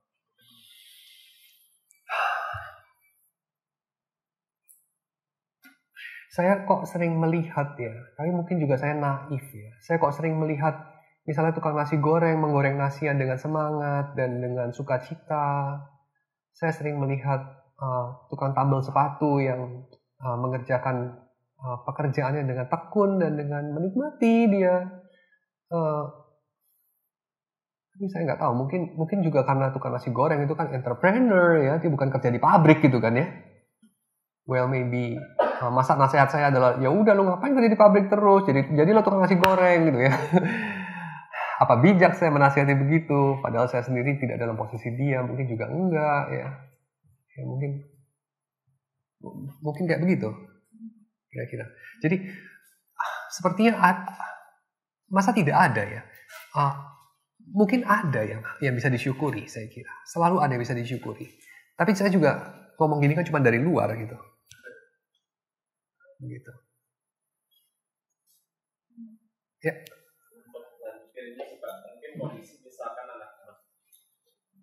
Misalkan kondisi anak-anak muda zaman sekarang yang ada papa mamanya ada usaha dari dulu, toko atau apapun itu dan sebagainya, dan akhirnya mereka mungkin dengan mereka menimbang dengan segala sesuatu mau tidak mau akhirnya mereka melanjutkan usaha itu. Walaupun mungkin mereka rasanya itu bukan panggilannya mereka dan sebagainya. Tapi mereka tahu akhirnya setelah mereka lanjutkan, toh tetap kehidupannya memang baik, steady, mereka punya anak, bisa sekolah dan sebagainya. Aku pikir ini kondisi mungkin yang banyak dihadapi pemuda ya, kira-kira gitu. Iya. Lalu bisa apa ya? Iya. Lalu bisa apa? Ya itu tadi, carilah alasan untuk mengucap syukur. Dan carilah alasan di mana yang kamu layankan itu kamu ketahui berguna untuk orang lain dengan cara apa, dan bukan hanya berguna untuk kamu sendiri bisa dapat hidup yang steady dan segala macam. Jadi ini kan dua sisi ya. Satu sisi memikirkan reward kita. Barang gue laku, gue dapat duit. Itu reward. Fine. Bagus. Tapi di sisi yang lain, lu tuh jualan apa? Gitu. Ya gue jualan bakmi yang kagak enak sih, tapi menguntungkan buat gue. Nah, itu sesuatu yang saya kira jahat gitu. Tapi mungkin yang lebih baik adalah gue berdoa kepada Tuhan, berikan aku hikmat dan kemampuan untuk bikin bakmi lebih enak misalnya gitu. Mungkin semacam itu. Dan ya maybe bagaimana aku bisa lebih menikmati bikin bakmi kira-kira gitu ya. Dan maybe ya pandai-pandai bersyukur, karena saya kira orang di kamp konsentrasi saja itu menemukan alasan untuk bersyukur loh. Ya, dalam situasi yang jauh lebih miserable daripada kita, mereka menemukan alasan untuk bersyukur, mereka menemukan alasan untuk mendapatkan makna dalam hidupnya. Misalnya gitu. Tapi memang hidup generally semakin tua semakin depressing memang. Kita tuh bahagia waktu muda itu karena naif, kira-kira begitu ya. Mungkin banyaklah membaca. Itu saya kira nasihat saya cuma itu, banyaklah membaca. Tapi again ini maybe karena saya hobinya itu ya. Jadi banyak membaca jadi kita Oh bukan, banyak membaca itu jadi kita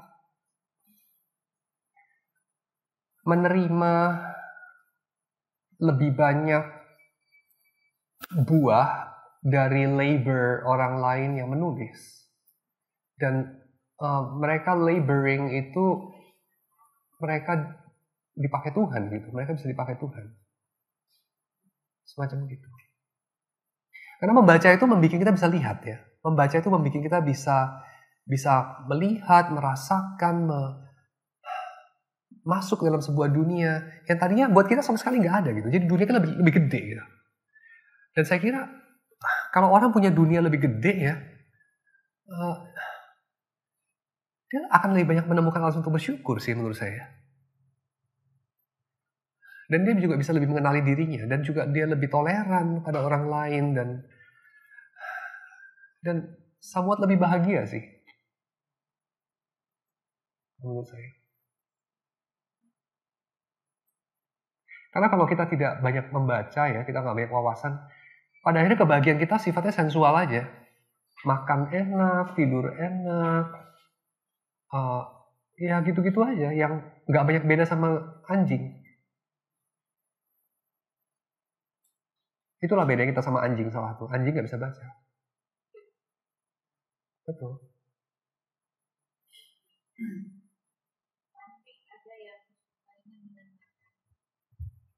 Oh, terpujilah Tuhan karena memberikan kepada kita YouTube. Ya. YouTube dan MIT, OpenCourseWare, dan Khan Academy barangkali, Yale Courses, whatever. Wow, itu saya memuji Tuhan tiada henti untuk itu.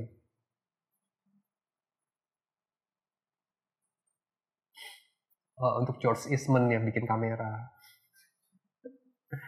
Ya. Seterusnya. Karena kalau enggak bagaimana kita bisa merekam dan segala macam. Yang berperan dan yang memang sama-sama mendapatkan upah. Bisakah dikaitkan dengan pengajaran hari ini tentang Allah memberkati pekerjaan-pekerjaan sekuler juga? Exactly. Terpujilah Allah yang menciptakan Gutenberg.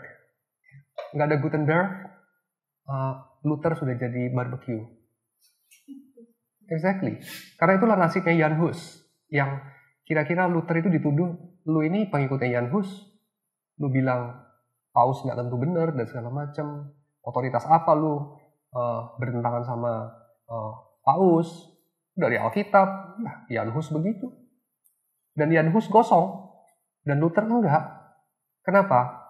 Gutenberg ada movable typesetting yang efisien. Lalu kemudian buku-bukunya Luther, traktatnya Luther tersebar di seluruh Jerman. Semua orang baca. Pendukung banyak.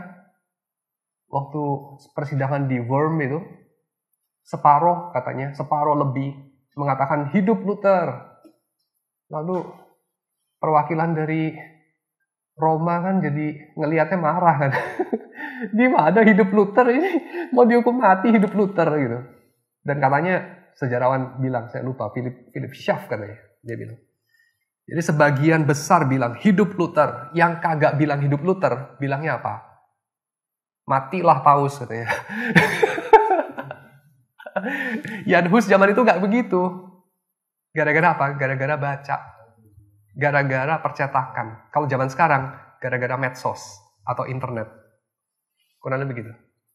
Kurang lebih mirip tuh dengan revolusinya mesin cetak. Cuma bedanya kalau medsos jadi pendek-pendek ya, jadi nggak banyak artinya gitu.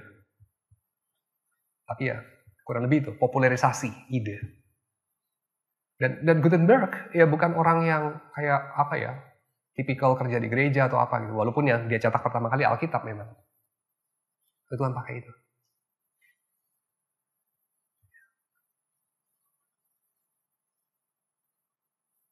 Oke.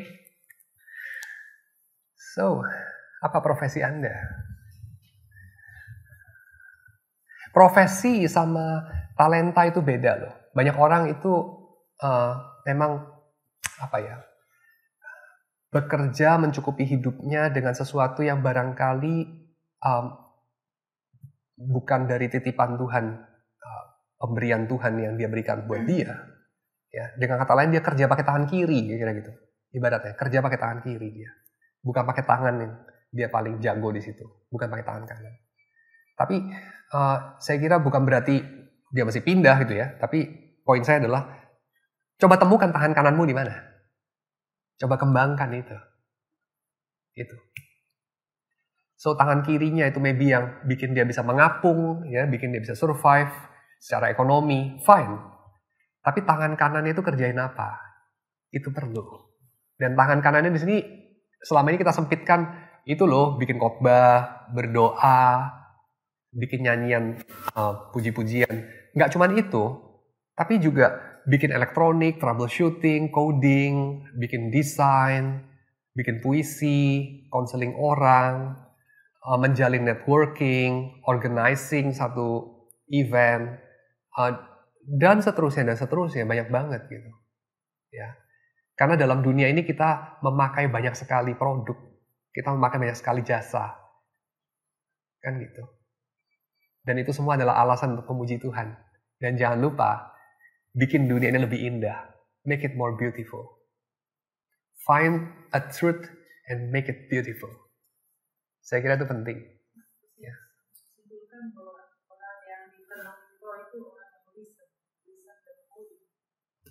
Ya, salah satunya. Ya. Dan orang yang listen tuh perlu modal ini. Yang dia dengar itu punya sesuatu yang dia nggak punya. Dan kita seringkali nggak mau listen orang itu karena itu. Kita rasa dia nggak ada sesuatu yang kita nggak punya, dia punya. Kalaupun ada itu, kita biasanya sikapnya adalah apa? Iri. Kita nggak terima bahwa dia punya, kita nggak punya. Dan bukan memuji Tuhan karena dia punya, kita nggak punya. Kalau kita memuji Tuhan, kita akan belajar dan listen. Gitu. Listen karena apa? Karena pengen tahu aja, pengen tahu. Pengen lebih ngerti. Hey, hidup ini wonderful. Gue pengen ngerti gitu. Gue pengen bisa lihat lebih banyak. Gue pengen lihat dari perspektif lu. Soalnya perspektif lu bukan sama dengan perspektif gue. Gue lihat dunia selama ini sampai sini gitu. Gue baru kenal lu. Gue pengen tahu lu. Lu lihat dunia kayak apa sih? Jangan ada yang gue miss gitu kan. Kalau begitu apakah dipenuhi roh bukankah sesuatu yang agung begitu? Sesuatu kondisi yang agung? Iya, lalu apa? Lalu apa? Maksudnya dengan bisa itu sepertinya ya biasa saja. Apa itu agung? Dan ngomong-ngomong, orang yang dipenuhi roh itu salah satunya adalah Simpson. Dan Simpson itu kayaknya nggak begitu agung, mulia, luhur, soleh, enggak sih kayaknya.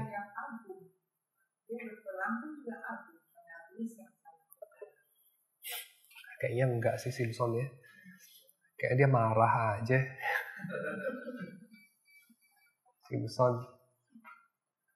Kayak gitu. Jadi kita perlu tahu itu hal-hal yang distintif ya. Jadi apa? Dipenuhi roh Allah itu nggak tentu artinya kayak jadi anak baik-baik, soleh-soleh gitu ya dan segala macam. Karena ada juga yang kayak Simpson gitu ya. Tapi bukan berarti kita pasti kayak Simpson ya, pasti enggak gitu. Tapi yang pasti dipenuhi roh itu adalah kita dipenuhi dengan capability untuk making order out of chaos. Karena itulah pekerjaan roh. Making order out of chaos. Dan hasilnya, praise God from whom all blessings flow. Itu hasilnya. Terpujilah Allah yang daripadanya segala berkat mengalir. Mengalir melalui siapa? Melalui Wernher von Braun, melalui whatever. Even Bertrand Russell, melalui Leibniz, melalui Pythagoras, Plato, ya, dan segala macam.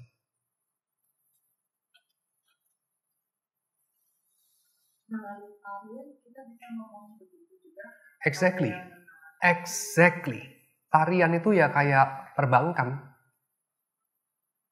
Perbankan melaluinya kita bisa menindas orang, mengeksploitasi orang, bohongin nenek-nenek yang menabung tabungan apa itu namanya, dia punya pensiun terus ya dengan segala dalih kemudian kolaps, lalu kita terima segala bonus dan segala macam. Tarian juga sama. Yang melaluinya kita memuji Tuhan atau melaluinya kita ingin melahap orang gitu. Sama. Sama seperti berdoa juga, bisa manipulatif, bisa juga dipakai Tuhan. Semua bisa. Ya, mulai dari khotbah, sampai tarian, sampai coding, sampai bikin musik, sampai kedokteran, sampai segala macam. Itu bisa jahat, bisa baik. Bisa jadi alasan orang mengutuki kehidupan, bisa jadi alasan orang memuji Tuhan.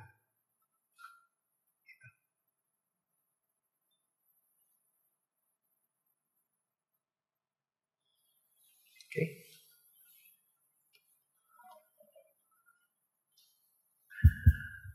Pak Yadi, Yes. saya mau tanya ya. Suaranya dari mana ya? Oh ya. Jadi kita bisa ngelihat bahwa orang yang dipanggil, orang yang Tuhan pilih, dikasih gift, adalah orang yang dipenuhi dengan roh gitu ya Pak.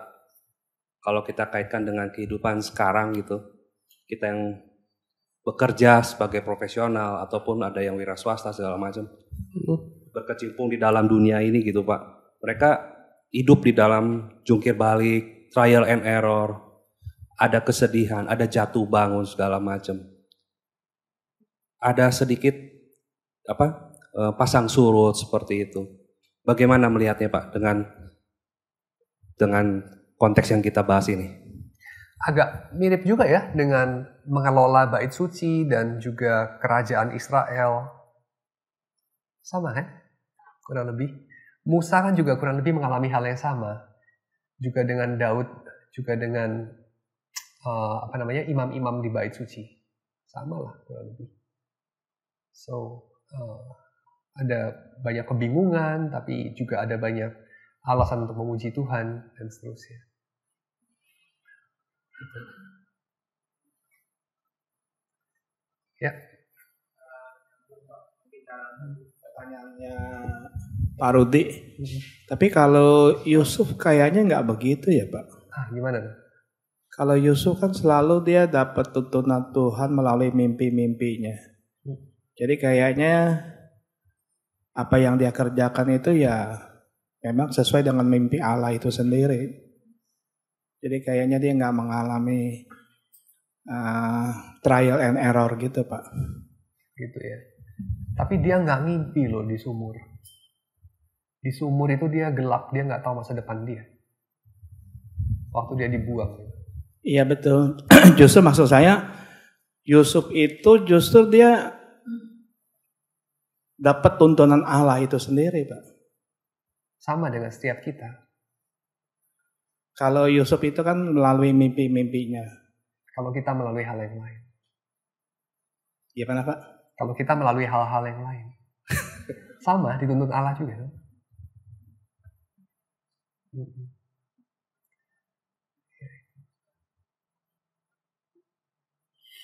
Manusia itu kan realitas jiwanya itu ada bagian yang sadar, ada bagian yang nggak sadar. Ya Tuhan hadir dalam semuanya lah. Dalam sisi-sisi yang nggak sadar maupun sadar. Yang nggak sadarnya itu ya lewat mimpi. Itu aja.